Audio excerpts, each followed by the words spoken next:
Hello students, आज हम पढ़ेंगे थिन फिल्म इंटरफेरेंस के बारे में। अगर एग्जाम में ये टॉपिक पूछा जाता है तो हमें किस तरीके से लिख के आना है, कौन से डायग्राम्स और पॉइंट्स लिख के आने हैं, वो सारी बातें ये बोर्ड पे लिखी हुई है, जिससे करके हमें फुल मार्क्स मिल जाएंगे। So I hope you are ready with your pen and paper. So without wasting much time let us start this video. तो सबसे पहले तो थिन फिल्म इंटरफेरेंस का मतलब समझ लेते हैं। थिन फिल्म यानी क्या कि एक पतली सी लेयर। वो पतली सी लेयर सोप बबल की भी हो सकती है या फिर वो पतली सी लेयर ऑयल की भी हो सकती है। शायद से हमने ऑब्जर्व किया हो तो मॉनसून की सीजन में रोड जो होते हैं वो गीले होते हैं और उसके ऊपर अगर पेट्रोल या ऑयल गिर जाए तो वहां पे हमें कोई कोई जगह पे हमें रेनबो के कलर देखने को मिलते हैं। उसी तरीके से जब हम सोप बबल बनाते हैं तब भी उसके सरफेस पे कुछ कुछ जगहों पे हमें रेनबो देखने को मिलता है, कुछ कुछ जगहों पे नहीं देखने को मिलता है। अब रेनबो कुछ जगह पे बना, कुछ जगह पे नहीं बना, उसका क्या रीजन है? तो उसका रीजन है इंटरफेरेंस। इंटरफेरेंस यानी क्या, वाईडीएसई में डिटेल में हम डिस्कस कर चुके हैं ये सारी बातें। इंटरफेरेंस यानी क्या कि जब दो लाइट के वेव या बीम एक दूसरे को एक पॉइंट पे मीट करेगी, यानी एक पॉइंट पे सुपर इम्पोज करेगी, तब वो फिनोमिना को हम इंटरफेरेंस की फिनोमिना बोल देंगे। तो वही लिखा है, when two light wave superimpose on each other called interference phenomena. दो लाइट एक पॉइंट पे मीट करेगी तो उसे इंटरफेरेंस बोल देंगे। और जो पॉइंट पे मीट कर रही है, सुपर इम्पोज कर रही है, वो पॉइंट पे अगर दो वेव के बीच का पार्ट डिफरेंस अगर एन लैम्बडा के बराबर है, ये वाईडीएसई में हम पढ़ चुके हैं, एन लैम्बडा के बराबर है, तो वो पॉइंट पे हमें कंस्ट्रक्टिव इंटरफेरेंस देखने को मिलेगा। कंस्ट्रक्टिव इंटरफेरेंस यानी क्या, वो पॉइंट पे हमें क्या दिखेगा? ब्राइट फ्रिंज दिखेगी, क्योंकि वो पॉइंट पे कंस्ट्रक्टिव इंटरफेरेंस हो रहा है, यानी कि इंटेंसिटी जो है लाइट की वो बढ़ रही है। ठीक है, अब इंटेंसिटी ज्यादा होने के कारण हमें ब्राइट फ्रिंज दिखेगा, लेकिन ये केस में, सोप बबल के केस में, हमें ब्राइट फ्रिंज नहीं दिखेगा। क्यों? क्योंकि वाईडीएसई के अंदर अगर याद हो तो हमने मोनोक्रोमेटिक सोर्स ऑफ लाइट का यूज किया था।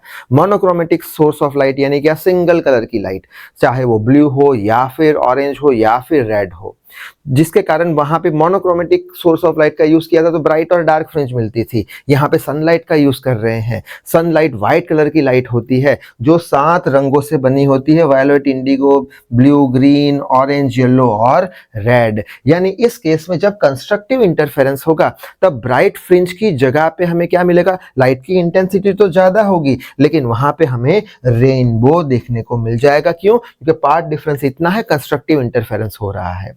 उसी तरीके से दो रे जो है लाइट की, वो एक पॉइंट पे मीट कर रही है और वो पॉइंट पे अगर पाथ डिफरेंस हमारा 2n+1 λ/2 होगा, तब वहां पे हमें क्या देखने को मिलेगा? डिस्ट्रक्टिव इंटरफेरेंस देखने को मिलेगा। यानी कि वहां पे लाइट की इंटेंसिटी बहुत ही ज्यादा कम होगी, यानी कि वहां पे हमें डार्कनेस दिखेगा, यानी कि वहां पे हमें रेनबो देखने को मिलेगा नहीं। So I hope thin film interference का मतलब क्लियर हो चुका होगा। अब यही चीज हम ये डायग्राम से भी समझ सकते हैं। यहाँ पे हमने एक बबल लिया है सोप का, सन में से लाइट आई, ये टॉप सरफेस पे से कुछ मैक्सिमम लाइट रिफ्लेक्ट हो गई, कुछ लाइट ट्रांसमिट हो गई, यहाँ से मैक्सिमम लाइट रिफ्लेक्ट हो गई, बहुत ही निग्लिजिबल लाइट ट्रांसमिट हुई तो वो हमने बताई नहीं है। अब ये जो बीम 1 है और ये जो बीम 2 है, ये दोनों लाइट के जो वेव है वो एक पॉइंट पे जाके मीट करेंगे और सुपर इम्पोज करेंगे, यानी इंटरफेरेंस होगा। वो पॉइंट पे पार्ट डिफरेंस अगर इतना है तो हमें रेनबो मिल जाएगा कंस्ट्रक्टिव इंटरफेरेंस होने के कारण, और वो पॉइंट पे अगर पार्ट डिफरेंस इतना है तो हमें डिस्ट्रक्टिव इंटरफेरेंस मिलेगा, यानी रेनबो देखने को मिलेगा नहीं। सो आई होप जो बेसिक बातें हैं वो आपको समझ में आ गई होगी। अब आगे बढ़ते हैं पॉइंट पे हमारे। अब यहाँ पे हमने एक थिकनेस टी लेके रखी है सोप बबल की। हमने एक सोप बबल का एक लेयर एनालिसिस के लिए यहाँ पे लेके रखा है जिसकी थिकनेस टी है और जिसका रिफ्रैक्टिव इंडेक्स म्यू के बराबर है। तो दोनों पॉइंट यहाँ पे लिखे हैं। टी हो गया हमारा थिकनेस ऑफ सोप बबल और म्यू हो गया रिफ्रैक्टिव इंडेक्स। ये सोप बबल का जो मटेरियल है, साबुन का जो मटेरियल है, उसका रिफ्रैक्टिव इंडेक्स म्यू हो गया। ये सोप बबल की जो लेयर है उसके ऊपर और नीचे की साइड क्या है? एयर है। एयर का रिफ्रैक्टिव इंडेक्स हमेशा कितना होता है? 1 होता है, ये हमें पता है। अच्छा, अब यहाँ पे क्या होगा कि जब सनलाइट गिरेगी या फिर एक लाइट की बीम हमने ली, वो लाइट की बीम ये जो टॉप सरफेस है वहां से मैक्सिमम लाइट, सपोज 100% लाइट आई, उसमें से मैक्सिमम लाइट सपोज 90% लाइट क्या हो गई, रिफ्लेक्ट हो गई, और बची सिर्फ और सिर्फ 10% लाइट वो ट्रांसमिट हो गई। ठीक है। अच्छा, अब बॉटम सरफेस पे क्या होगा, बॉटम सरफेस पे मैक्सिमम लाइट रिफ्लेक्ट हो जाएगी, यानी 9% लाइट, 10 में से 9 रिफ्लेक्ट हो गई, और बहुत ही कम 1% लाइट ट्रांसमिट हुई, जो कि बहुत ही कम है, तो हम बता नहीं रहे हैं। बात समझ में शायद से आ गई होगी। ठीक है। और यहाँ पे क्या होगा, एक लाइट का बीम 1 मिला हमें, यहाँ पे लाइट का बीम 2 मिला, ये दोनों लाइट के वेव एक दूसरे को एक पॉइंट पे मीट करने वाले हैं। जहां पे मीट करेंगे वहां सुपर इम्पोज होगा, वहां पे इंटरफेरेंस होगा, और वहां पे कंस्ट्रक्टिव इंटरफेरेंस भी हो सकता है, डिस्ट्रक्टिव भी हो सकता है। अगर कंस्ट्रक्टिव हुआ तो हमें रेनबो देखने को मिलेगा, डिस्ट्रक्टिव हुआ तो रेनबो देखने को मिलेगा नहीं। और ये जो हमने इंसिडेंट लिया है, ये इंसिडेंट को हम बोलते हैं near normal incident. Near normal यानी क्या, सपोज करते हैं ये एक सरफेस है, ठीक है, नॉर्मल यानी क्या, ये सरफेस के परपेंडिकुलर अगर हम लाइन बनाते हैं तो उसे हम बोलते हैं नॉर्मल लाइन। नियर नॉर्मल यानी क्या, ये जो इंसिडेंट रे है वो नॉर्मल के बहुत पास में है, थीटा एंगल बहुत ही निग्लिजिबल है, बहुत ही कम एंगल है। अगर ऐसे इंसिडेंट लेते तो थीटा बहुत ही ज्यादा बड़ा है, ये नियर नॉर्मल नहीं होता। आसानी के लिए डेरिवेशन की हम नियर नॉर्मल इंसिडेंट ले रहे हैं, यानी करीब करीब परपेंडिकुलर इंसिडेंट ले रहे हैं। शायद से बात समझ में आ गई होगी। अब ये सारी बात लिखनी कैसे है तो वो देख लेते हैं। तो यहाँ पे लिख के रखा है कि we will consider soap bubble, ठीक है, in which soap solution thickness is t, ठीक है, और रिफ्रैक्टिव इंडेक्स उसका होगा म्यू। ठीक है, आगे बढ़ते हैं। On both sides of the soap bubble air medium is present, वो भी हमने देख लिया। यहाँ पे डायग्राम पे एयर मीडियम प्रेजेंट है सोप बबल के दोनों साइड। फिर हम लिखेंगे when ray of light incident on the top surface of the soap bubble, जब टॉप सरफेस पे इंसिडेंट होगी, कैसे इंसिडेंट होगी, नियर नॉर्मल इंसिडेंट होगी, तब कुछ लाइट जो है वो रिफ्लेक्ट हो जाएगी टॉप सरफेस से, और कुछ पार्ट जो लाइट का है वो ट्रांसमिट हो जाएगा। वही लिखा है, कुछ light reflect, maximum light reflect हो गई, कुछ ट्रांसमिट हो गई। तो ये बात भी हमने लिख ली यहाँ पे। बाद में क्या होगा, बॉटम सरफेस पे जाएगी, तो after that from the bottom surface light is reflected, light reflect हो जाएगी। यहाँ पे लाइट रिफ्लेक्ट हो गई ऐसे करके यहाँ पे, तो हमें दो बीम मिल गई। ठीक है, तो यहाँ पे लिखेंगे here we get two rays या beam of the light which superimposed and makes constructive and destructive interference phenomena. तो इतनी बात हमें समझ में आ चुकी है अच्छे से। आगे बढ़ लेते हैं।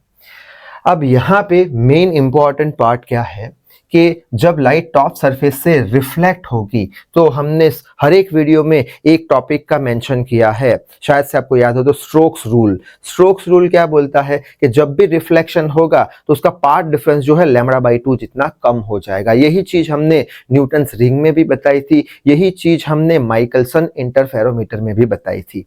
तो यहाँ पे रिफ्लेक्शन हुआ तो पाथ डिफरेंस जो है यहाँ से ये जो जा रहा है वो λ/2 जितना क्या हो गया, डिक्रीज हो गया। पार्ट डिफरेंस λ/2 जितना डिक्रीज हो गया रिफ्लेक्शन के कारण, स्ट्रोक्स लॉ है, डिक्रीज हो गया यानी माइनस हो गया। ठीक है, अच्छा, अब यही लाइन हमें लिखनी है, तो कैसे लिखेंगे, तो यहाँ पे लिखा है हियर एट टॉप सरफेस पे ड्यू टू रिफ्लेक्शन होने के कारण कितना पार्ट डिफरेंस कम हो गया, λ/2 जितना पार्ट डिफरेंस डिक्रीज हो गया।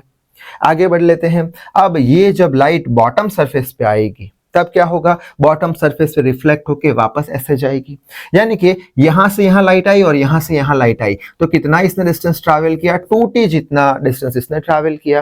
कैसे 2t जितना, अब हमने एक वर्ड यूज किया था नियर नॉर्मल इंसिडेंट। यहाँ पे नियर नॉर्मल इंसिडेंट यानी क्या, नॉर्मल के करीब करीब पास में परपेंडिकुलर, यानी ये लाइट परपेंडिकुलर जा रही है तो t डिस्टेंस और t डिस्टेंस, तो 2t डिस्टेंस हो गया, इतना डिस्टेंस ट्रैवल किया। तो इसका पाथ कितना इसने ट्रैवल किया, ये रिफ्रैक्टिव इंडेक्स को मल्टीप्लाई करते हैं, 2μt जितना इसने पाथ कवर किया है, उसमें से रिफ्लेक्शन होने के कारण λ/2 जितना पाथ कम हो गया है। ठीक है, तो टू म्यूटी जितना पाथ डिफरेंस इसने डिस्टेंस ट्रैवल किया, उसमें से लैम्बडा बाई टू जितना माइनस हो गया, वो क्या हो गया, पाथ डिफरेंस ये दोनों रे के बीच का। सो आई होप बात आपको समझ में आ गई होगी। तो वही लाइन लिखी है, due to reflection of beam from the bottom surface पे it will travel two mu t path. कितना ट्रैवल किया इसने, टू म्यूटी पाथ ट्रैवल किया, और यहाँ पे रिफ्लेक्शन के कारण, स्ट्रोक्स लॉ के कारण लैम्बडा बाई टू जितना कम हो गया, किसमें से, इसमें से, तो इसमें से माइनस लैम्बडा बाई टू कर दो तो हमें क्या मिल जाएगा, पाथ डिफरेंस मिल जाएगा। तो यहाँ पे हमें पाथ डिफरेंस मिल चुका है। अब आगे बढ़ लेते हैं कि कहाँ पे कंस्ट्रक्टिव इंटरफेरेंस होगा, कहाँ पे डिस्ट्रक्टिव इंटरफेरेंस होगा। तो पाथ डिफरेंस हमने लिख लिया, ये रहा। अब YDSE में हमने पढ़ा था कि अगर दो रे है या दो वेव है लाइट के, वो एक दूसरे को एक पॉइंट पे मीट करते हैं, सुपर इम्पोज करते हैं, और वो पॉइंट पे अगर पाथ डिफरेंस जो है डेल्टा वो n लैम्बडा के बराबर हो, n लैम्बडा के बराबर हो, तो वहां पे क्या होगा, कंस्ट्रक्टिव इंटरफेरेंस होगा, जिसे हम मैक्सिमा बोलते थे, जहां पे लाइट की इंटेंसिटी बढ़ जाएगी, जहां पे हमें रेनबो देखने को मिलेगा। बस, तो यहाँ पे lambda is equal to delta is equal to n lambda लिख लिया। लैम्बडा क्या है, वेवलेंथ है लाइट का। तो डेल्टा पार्ट डिफरेंस तो हमने ऑलरेडी ढूंढ के रखा है, two mu t minus lambda by two, तो बस रख देते हैं two mu t minus lambda by two is equal to n lambda. ये क्या हो गया, हमारा कंडीशन हो गया। किसका कंडीशन हो गया, कि यहाँ पे हमें हाई इंटेंसिटी ऑफ लाइट मिलेगा, यानी कि रेनबो मिलेगा। क्यों हाई इंटेंसिटी ऑफ लाइट मिलेगा, क्योंकि हमने कितना पार्ट डिफरेंस माना है, n लैम्बडा, जहाँ पे कंस्ट्रक्टिव इंटरफेरेंस होगा, लाइट की इंटेंसिटी बढ़ जाएगी, रेनबो देखने को मिल जाएगा। तो ये रही कंडीशन किसकी, इंटेंसिटी ऑफ लाइट बढ़ जाएगी ये पॉइंट पे, तो रेनबो वो पॉइंट पे दिख जाएगा।